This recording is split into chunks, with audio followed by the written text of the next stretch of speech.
مہمانان ذی وقار، میری بڑی بہن رضیہ آپا اور میرے بھائی فیضان، معزز اساتذہ، پرنسپل ادارہ اور عزیز بچوں، اللہ رب العالمین احکم الحاکمین کی تعریف و توصیف کے بعد پیارے رسول صلی اللہ علیہ وسلم پر افضل الصلاۃ و اتم التسلیم، یہ بڑی خوشی ہم سب کے لیے ہے اور خوشی کا مقام ہے کہ ہم سب جس رشتے میں پروئے ہوئے ہیں اور جس رشتے سے بندھے ہوئے ہیں، انما المؤمنون اخوہ، مشرق کا ہو یا مغرب کا، جنوب کا ہو یا شمال کا، ایمان کی دولت نے، توحید کی دولت نے، سنت کی دولت نے ہم سب کو بھائی اور بہن کا رشتہ دیا ہے۔ اس رشتے کے جذبے سے آج ہمارے مہمانان ذی وقار آپ کے درمیان آئے۔ میں مختصر سا تعارف اس ادارے کا اور اس کی کوششیں اور اس کی محنتیں اور اس کی جد و جہد جو ہمارے علاقے میں ہے اور جو کردار ہے اس کے تعلق سے چند باتیں کرنا چاہتا ہوں۔ آج سے 30 سال قبل یوں سمجھیے کہ ایک چھوٹے سے قطع اراضی میں ایک ٹین کا شیڈ بنا کر مسجد کی شروعات ہوئی۔ کچھ نہ سمجھ اور جن کو توحید و سنت کی سمجھ نہیں ہوتی وہ ہمیشہ حق کا اس طرح سے مقابلہ کرتے ہیں کہ وہ دشمن سمجھنے لگتے ہیں حق والوں کو، تو اس طرح یہاں بھی ہوا اور بڑی محاذ آرائیاں ہوئی، لیکن وہ اخلاص پر مبنی یہ ایک درخت لگا اور جن لوگوں نے اس پہ محنتیں کی، ہمارے بزرگ مولانا عبدالرؤوف صاحب، مولانا عبدالقیوم رحمہ اللہ، مولانا عبدالعزیز رحمہ اللہ، وہ تینوں اس دنیا سے جا چکے، لیکن انہوں نے بڑی ثابت قدمی کے ساتھ، بڑی مستقل مزاجی کے ساتھ یہاں پر دین کا کام شروع کیا۔ بڑی نانی محترمہ، ان کے ذریعے بچیوں میں فیض عام ہونے لگا اور بچوں میں ان علماء کرام جو کچھ چلے گئے اس دنیا فانی سے اور بڑا صدقہ جاریہ چھوڑ کر گئے، انہوں نے یہاں پر طلباء میں اور مرد حضرات میں کام شروع کیا۔ آج یہاں پر جو سٹاف ہے ان میں سے چاہے وہ میرے بھائی عبدالوحید ہوں، وہ بھی مدینہ سے فارغ ہیں، عبدالماجد بھائی ہیں، وہ بھی جو ہے مدینہ سے فارغ ہیں، حافظ اکرام الحق صاحب ہیں، وہ بھی یہیں پر پڑھے ہیں، یہ تمام یہیں پہ پڑھ کے آج اس بیڑے کو جو ہے وہ لیے ہوئے ہیں، تھامے ہوئے ہیں اور آگے چل رہے ہیں۔ اس سے بڑا کردار اور جد و جہد اور ادارے کی کیا ہو سکتی ہے، اور یہ ادارے کے لیے بڑا فخر ہے کہ انہوں نے قوم کو کچھ دیا ہے۔ یہاں سے ایک پیچھے بڑا علاقہ ہے، بہت بڑا علاقہ ہے، اور وہاں پہ جا بجا اور ہر جگہ مسجدیں بنی، اور مسجدوں میں آج جو امام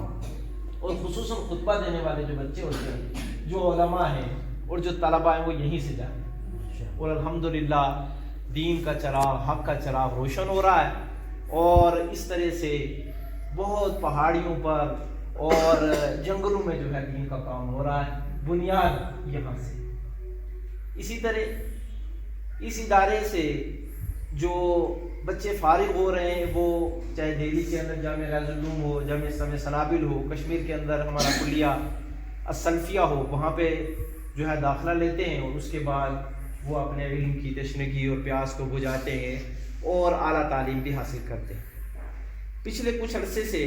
یہاں پر ایک یونیک اور ایک قسم کا انوکھا کام یہ ہوا کہ صرف حفظ پر کام شروع ہوا۔ سب سے پہلے یہاں سے بچے جو حافظ پچھلے سال ہوئے، جو میں نے اپنی آنکھوں سے دیکھے، غالباً ان کی تعداد 8 تھی، 7 تھی، اور ماشاءاللہ جیسے اس چھوٹے ہمارے بچے نے تلاوت کی ہے، یقین جانے بڑی برجستہ اور بڑی فراوانی سے اور ایک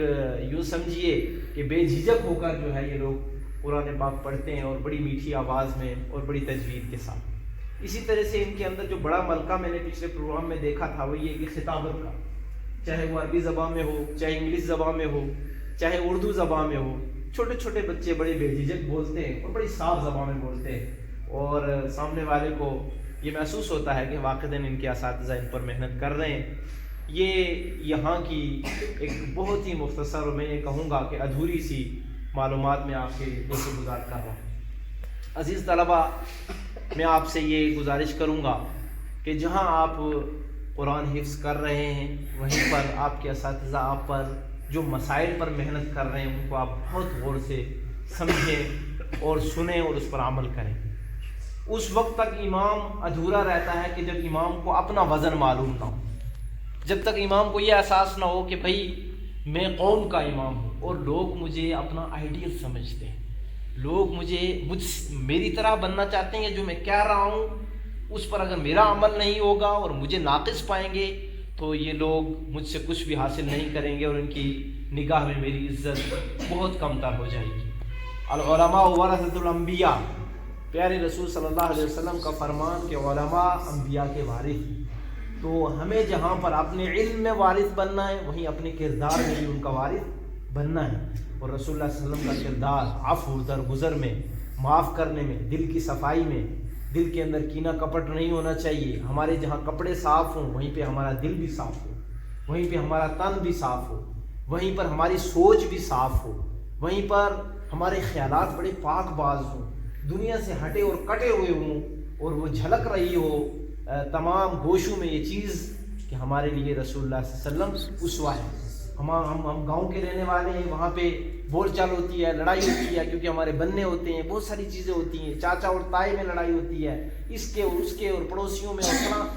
آپ کا کردار وہاں صلح کا ہو، آپ کا کردار وہاں پہ بڑی صاف زباں کا ہو، آپ کا کردار وہاں پر ایک دوسرے کے احترام کا ہو، وہاں پر آپ کا کردار یہ دکھے کہ آپ واقعتاً طالبان علوم نبوت ہیں، آپ نے وہ سیکھا ہے اور آپ وہی راستہ قوم کو دکھا رہے ہیں۔ وہاں کسی جھگڑے کا حصہ، کسی گالی گلوچ کا حصہ، کسی تہمت ترازی کا حصہ، کسی برے خیالات کا حصہ آپ اور ہم نہ ہوں۔ اللہ تعالی ہم سب کو ان چیزوں بری چیزوں سے پاک رکھے اور اچھی چیزوں کو اپنانے کی توفیق عطا فرمائے۔ طالبان علوم نبوت کو میں یہ بھی کہوں گا کہ اپنے اندر نکھار لانے کے لیے آپ سیرت طیبہ کا مطالعہ کریں، 20 صفحے، 10 صفحے، اور پھر ان کے اندر سے سوال استخراج کریں کہ آپ نے کیا سیکھا، فقہی مسئلہ کیا سیکھا ہے، عقیدے کا مسئلہ کیا سیکھا ہے، آپ نے وہاں سے اپنے اندر نظم اور تنظیم کی کیا چیز سیکھی ہے۔ مان لیں کہ ان الصلاۃ کانت علی المؤمنین کتابا موقوتا، اس سے آپ نے کیا سیکھا ہے؟ کیا صرف یہی کہ ہم نے نماز وقت پہ پڑھنی ہے، یا یہ بھی سیکھا ہے کہ اسلام نے یہ بتایا ہے کہ وقت کی قدر کریں، وقت کو مینٹین کریں، جو کام جس وقت کا ہے اسی پر کریں، چاہے دنیا کچھ بھی کرے، آپ اس وقت آپ اس سے پیچھے نہ ہٹیں اور اس کو پیچھے نہ چھوڑیں، اور آپ یہ کبھی جو ہے کسی بھی چیز کو اس طرح سے نہ لیں کہ جناب یہ بس مسئلہ ہے، اس سے اور اس سے یہی چیز ثابت ہوتی ہے، ایسا نہیں ہے۔ یہ آپ اگر سیرت طیبہ کا مطالعہ کریں گے تو آپ کی سوچ بلند ہوگی اور واقعتاً جو میں کہنا چاہ رہا ہوں آپ سمجھ جائیں گے۔ اسی طرح سے صحابہ رضوان اللہ علیہ اجمعین کو اچھے طرح سے پڑھیں، ایک صحابی کے واقعے کو پڑھیں۔ کتابیں یہاں موجود ہوں گی، نہ ہو تو انتظامیہ سے گزارش کروں گا کہ وہ منگائیں، اور بچوں کو پڑھانے کے لیے ان کے اس کو ہم کہتے ہیں خارجی مطالعہ میں یہ چیز داخل کیجئے، اور 15 دنوں کے بعد اس کا چھوٹا سا ٹیسٹ رکھیے، صرف 15 دنوں کے بعد۔ وہ خارجی مطالعے میں آپ بیٹھے ہیں، لیٹے ہیں، آپ بس کہیں بھی کھیل کود رہے ہیں، اس میں آپ پڑھیے، دیکھیے کیسا نکھار آئے گا۔ پیچھے مجھے اطلاع ملی کہ کچھ والدین ایک چھوٹے سا ان کو اللہ تعالیٰ نے بچہ دیا، وہ 10 سال کی عمر میں پہنچا ہے، تو اس کو ہر دن یا دوسرے تیسرے دن جو ہے والدہ ان کی واقعات سناتی رہتی ہیں، اور والد صاحب ایک دن جو ہے انہوں نے اس بچے نے اپنے ماں باپ سے اصرار کیا کہ مجھے بھی صحابی بننا ہے۔ اللہ اکبر، کیا بننا ہے؟ صحابی بننا ہے۔ اس کے اندر ایمان مضبوط ہونے لگا، اس کے خون میں گرمائش آنے لگی جو اسلام کو مطلوب ہے، وہ اپنی سستی کو دور کرتا ہے اور وہ اپنے وقت کو مینٹین کرنے کا عزم کرتا ہے۔ یہ کب ہوتا ہے کہ جب ہم بڑے لوگوں کو پڑھتے ہیں، اور ہمارے بڑے لوگوں نے رسول اللہ صلی اللہ علیہ وسلم اور اس کے بعد صحابہ کرام، وہاں سے ہمتیں پیدا ہوتی ہیں، وہاں سے یہ چیز پیدا ہوتی ہے کہ جہاں لوگ اندھیرا دیکھتے ہیں وہاں پہ آپ کو روشنی دکھتی ہے، جہاں لوگوں کو دکھتا آپ راستے بند ہیں وہاں سے آپ سوچتے ہیں یہاں سے نکلے گا راستہ انشاءاللہ، کیونکہ آپ کے پاس ایک توکل کا ہتھیار باقی رہتا ہے جو آخری سانس تک مومن کو باقی رکھنا ہے، اور یہ اس کے لیے فرض ہے، اور یہی اس کے ایمان کی نشانی ہے۔ جہاں دنیا یہ دیکھ رہی ہوتی ہے کہ جناب اس ظلم میں ہم پس جائیں گے، وہاں پر اس کو یہ لگتا ہے کہ اسی ظلمت سے اور اسی ظلم سے ایک ایمان کی چنگاری اور ایک طاقت کی چنگاری نکلے گی جو سب کچھ ختم کر دے گی۔ اور واقعی موسیٰ علیہ السلام سے ہمیں یہ بات ملتی ہے کہ جہاں پر اتنی بڑی پروگرامنگ کر لی گئی اور پلاننگ کی، اب جو ہے اس بادشاہت کو اور اس پورے جو وہاں پہ رولز تھے اس کو ختم کوئی نہیں کر سکتا، کیونکہ بچوں کو قتل کر دیں گے اور بچیاں تو ہمارے مقابلے کے قابل ہی نہیں ہیں۔ وہاں پر آپ دیکھیں کہ اللہ تعالیٰ نے اپنی کاریگری کو کس طرح سے ثابت کیا، کیونکہ وہ رب العالمین ہے اور وہ مالک الملک ہے، اور وہ ذات ہے کہ جس کے یدبر الامر ہے، فیصلے اس کے چلتے ہیں۔ یہ کب ہوگا؟ کہ جب آپ صحابہ کی تاریخ کو پڑھیں گے، اپنی خارجی مطالعے میں سیرت رسول صلی اللہ علیہ وسلم کو، اور اسی طرح سے اپنے لیے جو ہے صحابہ کی سیرت کو رکھیں۔ میں یہ بھی آپ کو بتاؤں، میں جانتا ہوں کہ حفظ کا شیڈول کتنا جو ہے مشکل سا رہتا ہے، اس میں اور کوئی چیز حفظ کرنے کی داخل نہیں کی جا سکتی، لیکن اس نام سے داخل کی جا سکتی ہے کہ آپ بس اپنے خالی وقت میں کچھ تھوڑا سا پڑھ لیں، جو آپ کی نظروں سے گزر جائے۔ آپ کی عمر اس وائٹ پیج کی سی ہے کہ جس پہ جو لکھتے جاؤ گے وہ اس کے اوپر ضبط ہوتا جائے گا، اور وہی علم ہے۔ وہی کیا ہے؟ علم ہے کہ اس وقت آپ کے سیکھنے کی اور اس وقت اس وائٹ پیج پہ بھرنے کی جو عمر ہے، اس عمر سے خوب فائدہ اٹھائیں۔ میری باتوں میں شاید طوالت ہوئی، اس کے لیے میں بڑا معذرت خواہ ہوں۔ میں بڑا مشکور ہوں انتظامیہ میں اپنے استاد محترم شیخ عبدالشہید حفظ اللہ کا، اور اس کے بعد پرنسپل ادارہ میرے بھائی عبدالوحید مدنی حفظ اللہ، میرے بھائی عبدالماجد مدنی حفظ اللہ، اور بھائی اکرام الحق سلفی حفظ اللہ کا، اور مشکور ہوں میں اپنی بڑی بہن کا کہ جنہوں نے اس افادیت کو سمجھا کہ مجھے بچوں کے ساتھ بیٹھنا چاہیے۔ یہ بڑا ایک لمحہ ایسا ہوتا ہے جو مبارک ہوتا ہے، اور اللہ ان لمحات کو مبارک بنائے اور قبول فرمائے۔ میرے بھائی فیضان یہاں بیٹھے، اور وہ بھی میں سمجھتا ہوں کہ آج بڑا کچھ سیکھ کر جائیں گے اور ہمارے تئیں کچھ جذبات لے کر جائیں گے، جن جذبات کو وہ حیدرآباد کی فضاؤں میں اور محبت کے ماحول میں گرم کریں گے تاکہ یہ ادارے چلتے رہیں۔ مجھے پیچھے عبدالوحید صاحب فون کرنے لگے، کہنے لگے شیخ پہلے گورنمنٹ جو ہے چاول دیتی تھی، اب چاول بند ہو گئے اور میں بہت پریشان۔ تو میں کہتا ہوں اللہ تعالیٰ ہم سب کی پریشانیوں کو آسان کرے، تو انشاءاللہ تعالیٰ ایسے وسائل کھلیں گے کہ جن سے یہ چیزیں مشکلیں حل ہوں گی۔ آپ لوگ ثابت قدمی سے پڑھیں، جو انتظامیہ آپ کے تئیں درد مند ہے اور آپ کی فکر میں لگی ہوئی ہے کہ کوئی کسی قسم کی آپ کو مشکل نہ آئے، ضرور راستے نکلیں گے، لیکن آپ اپنے کام میں لگے رہیں تاکہ خرچ کرنے والا، وقت دینے والا اور درد رکھنے والا اس کو یہ احساس ہو کہ میں صحیح جگہ سب کچھ کر رہا ہوں، صحیح جگہ سب کچھ کر رہا ہوں۔ یہ مطلوب جو ہے اس میں کبھی نقصان نہ ہو اور اس کو زک نہ پہنچے۔ دعا گو ہوں اللہ تعالیٰ سے اللہ کہنے والے اور سننے والے تمام امت مسلمہ کے لیے خیر مقدر کرے، ہر بیمار کو اللہ شفائے کلی عاجلی عطا فرمائے۔ بہت سے بھائیوں اور بہنوں نے